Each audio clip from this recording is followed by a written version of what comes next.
मेरी फिक्र में मेरा ईमान मुझे कहता है कि जिस जगह पर मस्जिद थी, है और रहेगी, बाबरी मस्जिद है और रहेगी, बाबरी मस्जिद जिंदाबाद, जिंदाबाद, भारत जिंदाबाद। हबीब जलीब ने कहा था कि हुक्मरान हो गए कमीने लोग, खाक में मिल गए नगीने लोग, हर मुहिब वतन जलील हुआ, रात का फासला तवील हुआ, आमिरों के गीत जो गाते रहे वही नामो दाद पाते रहे, रहजनों ने रहजनी की थी, रहजनों ने रहजनी की थी, रहबरों ने भी क्या कमी की। जब काजी साहब गवाहों को लेकर दुल्हन के पास जाते कि तुमको निकाह कबूल है, तो दुल्हन शर्मा के खामोश बैठ जाती। तो इनकी खामोशी रजामंदी की अलामत। श्री असदुद्दीन ओवैसी जी। मोहतरम चेयरमैन साहब, आपका बेहद शुक्रिया। मैं इस मोशन की मुखालिफत में खड़ा हुआ हूँ।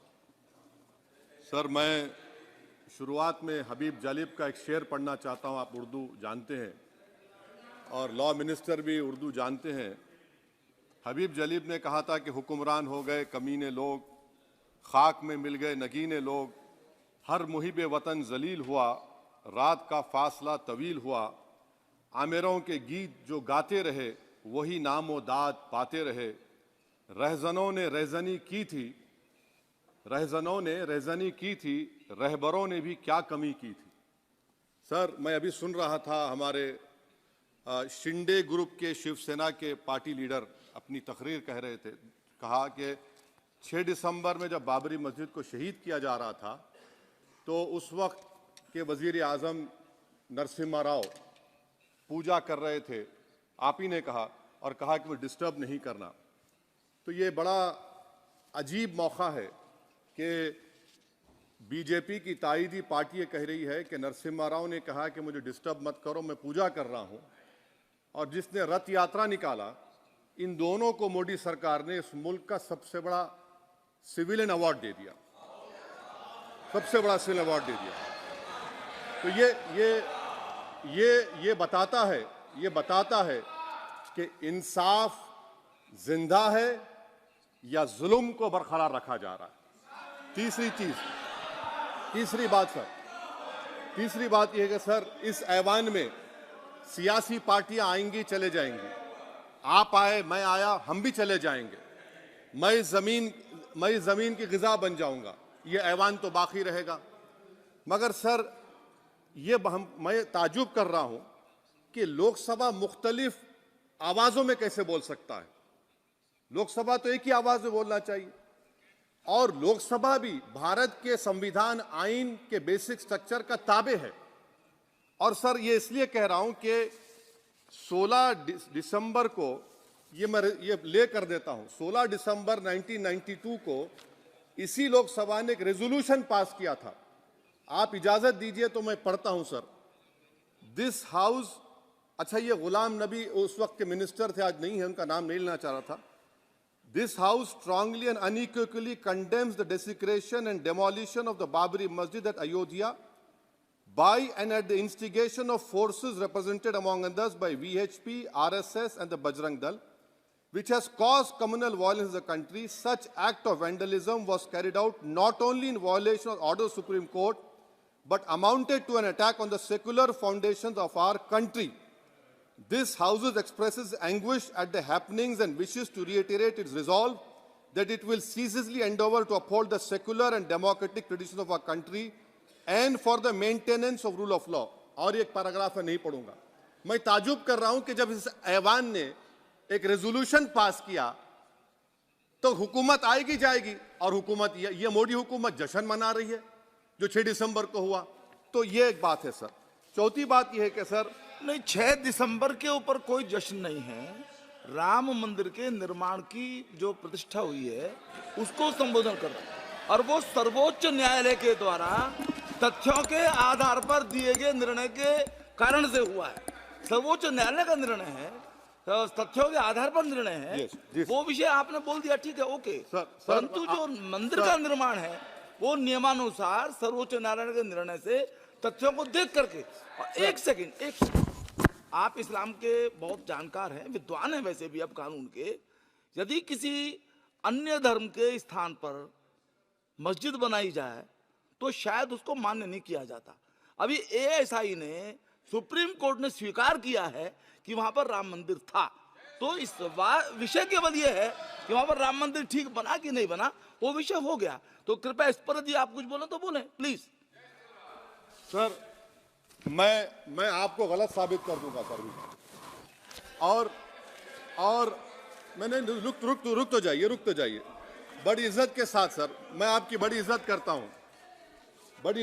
हूं सर। आपको मैं कोट कर रहा हूं सुप्रीम कोर्ट का जजमेंट, पैराग्राफ 1222 रोमन 17, उसमें लिखा गया है the destruction of the mosque took place in breach of the order status को and the assurance given to this court, the destruction of the mosque and obliteration of Islamic structure was an egregious violation of the rule of law. Egregious का मतलब जो छोटी मोटी अंग्रेजी में आती है वो क्रिमिनल एक्ट कहा। और सर आपने कहा था कि वहां पर मंदिर को तोड़कर बनाया गया। सर मैं आपके सामने ये तमाम चीजें लेकर दूंगा, सुप्रीम कोर्ट के जजमेंट के पैराग्राफ्स हैं जिसमें सुप्रीम कोर्ट ने एएसआई की रिपोर्ट को नकारा।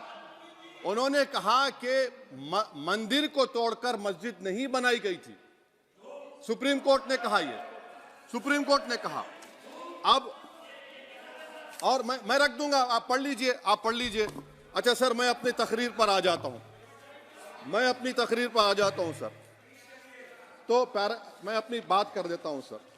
तो मैं ये पूछना चाह रहा हूं कि क्या मोदी सरकार एक समुदाय, एक मजहब की सरकार है या पूरे देश के मजाहिब को मानने वालों की सरकार है, जिसको नहीं मानते उनकी सरकार है? हमको बता दीजिए। क्या मोदी सरकार सिर्फ एक फिक्र और नजरिया हिंदुत्व की सरकार है? क्या इस देश का, इस गवर्नमेंट ऑफ इंडिया का कोई मजहब है? इस वतन अजीज सबके मजहब को मानता है। सर मेरा मानना है कि इस देश का कोई मजहब नहीं है। क्या ये सरकार 22 जनवरी का पैगाम देकर यह बताना चाहती है कि एक मजहब को दूसरे मजहब के मानने वालों पर गलबा और कामयाबी मिली? क्या आइन इसकी इजाजत देता है? क्या ये पैगाम आप जब ऐवान से दे रहे हैं तो 17 करोड़ मुसलमानों को आप क्या पैगाम दे रहे हैं, ये मैं आप पर छोड़ता हूं। सर 49 में धोखा हुआ, 86 में धोखा हुआ, 92 में धोखा हुआ, 2019 और 22 में भी इस ऐवान के जरिए हमको धोखा दिया जा रहा है। और अफसोस के साथ कहना पड़ता है सर कि मुस्लिम अक़लियत को हमेशा ये कहा गया कि तुमको भारत के शहरी बरकरार रहने के लिए एक बहुत बड़ी कीमत तुमको चुकानी पड़ेगी, और हम पर इल्जाम लगा दिया गया। सर क्या मैं बाबर का स्पोक्स पर्सन हूं? क्या मैं जिना का स्पोक्स पर्सन हूं? क्या मैं औरंगजेब का स्पोक्स पर्सन हूं? बताइए सर, आखिर मैं कहां तक आप मुझे लेकर जाएंगे? दूसरी बात यह है कि फिर 6 दिसंबर के बाद देश में फसाद हुआ, नौजवानों को टाडा में डाला गया जो बूढ़े होकर निकले। यकीनन आपकी सरकार नहीं थी। अच्छा, बल्कि मैं तो मर्यादा पुरुषोत्तम राम की इज्जत करता हूं, मगर मैं नाथूराम गोडसे से नफरत करता हूं। मेरी नस्लें नफरत करती रहेंगी क्योंकि नाथूराम गोडसे ने उस शख्स को गोली मारी जिसके जबान से आखिरी लफ्ज निकले हे राम। सर छठी बात यह है कि 87 में मलियाना हाशिमपुरा हुआ, 83 में नेल्ली हुआ, 44 में जम्मू में नस्ल कशी हुई, 2022 में हल्दीवानी में कत्ल हुआ। इतने धोखे सबसे बड़े किसको दिए गए? असदुद्दीन ओवैसी को दिए गए। मगर फिर भी मुझसे ही कहा जाता है कि वफादारी को तुम साबित करो अपनी ओवैसी। सर आज भारत के 17 करोड़ मुसलमान अपने आप को अजनबी और एलिनेट महसूस कर रहे हैं। मैं बहुत बड़ी नाइंसाफी होती है सर, ये कोई तारीखी नाइंसाफी को इंसाफ नहीं किया जा रहा है। स्पीकर बल्कि सर, अंग्रेजी में स्पीकर सर केवल एक प्रश्न का जवाब ओवैसी साहब दे दें कि बाबर को वो आक्रमणकारी मानते हैं या नहीं मानते? पुष्पमित्रा संघा को आप क्या मानते हैं? बताओ, पुष्पमित्रा संघा को आप क्या मानते हैं? जम्मू के वो, कश्मीर के वो राजा को क्या मानते हैं जिसके पास एक फौज थी मंदिरों को तोड़ने के लिए, आप क्या मानते हैं? यही तो मैं कह रहा हूं कि निशिकांत दुबे 47 में आजादी मिली असदुद्दीन ओवैसी से बाबर की बात पूछ रहे हैं।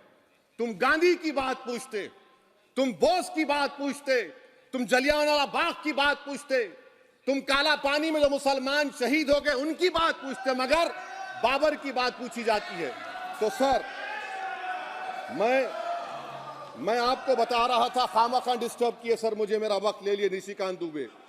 सर मैं आपसे कह रहा था, मोदी हुकूमत ये पैगाम दे रही है भारत के मुसलमानों को कि जान बचाना है या इंसाफ चाहते हो।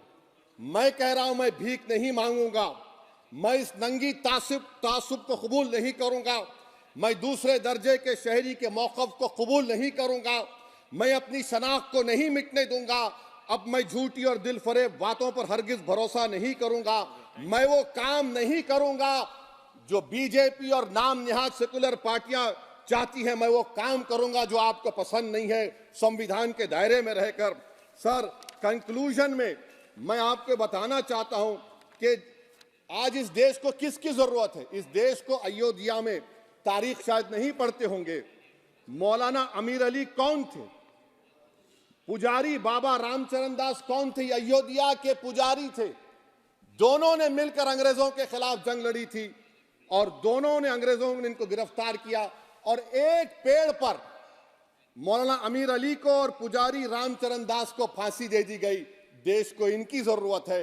देश को शंभू प्रसाद, अचन खां, ये राजा देवी बख्श सिंह के फौज में थे, अंग्रेजों से मुकाबला किया, मुसलमान की लाश को जला दिया गया और शंभू प्रसाद को दफना दिया गया। इस देश को यह जरूरत है, देश को बाबा मोदी की जरूरत नहीं है। आज भारत को अयोध्या के मौलाना अमीर अली और रामचरण दास, अचन खान, शंभू खान की जरूरत है। सर मैं अभी सुन रहा था ये नाम निहाद सेकुलर पार्टियों के बयानात को। क्या होता है सर, आप खत्म कर रहा हूं, क्या होता है सर, जब काजी साहब गवाहों को लेकर दुल्हन के पास जाते कि तुमको निकाह कबूल है, तो दुल्हन शर्मा के खामोश बैठ जाती। तो इनकी खामोशी रजामंदी की अलामत है। जी जी। तो सर मैं खत्म करने से पहले ये बताना चाह रहा हूं कि जब वजीर आजम जवाब देंगे तो क्या वो भारत के 140 करोड़ जनता के लिए जवाब देंगे या फिर सिर्फ हिंदुत्व की फिक्र रखने वालों का जवाब, मैं खत्म कर जवाब देंगे? मैं ये देश, दुनिया, मुसलमान देख रहा है। सर मैं आपको ये भी बताना चाह रहा हूं, आखिर में कंक्लूड कर रहा हूं सर, 1 मिनट चाहिए, 1 मिनट चाहिए सर। सर मेरा मानना यह है कि आज मैं बहैसियत एक भारत के गयूर मुसलमान के, let me stand as a tall Indian Muslim and say that the light of Indian democracy today is at its dimmest today, sir. Sir, in conclusion, मेरी फिक्र में, मेरा ईमान मुझे कहता है कि जिस जगह पर मस्जिद थी, है और रहेगी, बाबरी मस्जिद है और रहेगी, बाबरी मस्जिद जिंदाबाद, जिंदाबाद, भारत जिंदाबाद, जय हिंद। सबको जोड़ने की बात की जाए वो बेहतर है। जी, श्री बीबी पाटिल जी।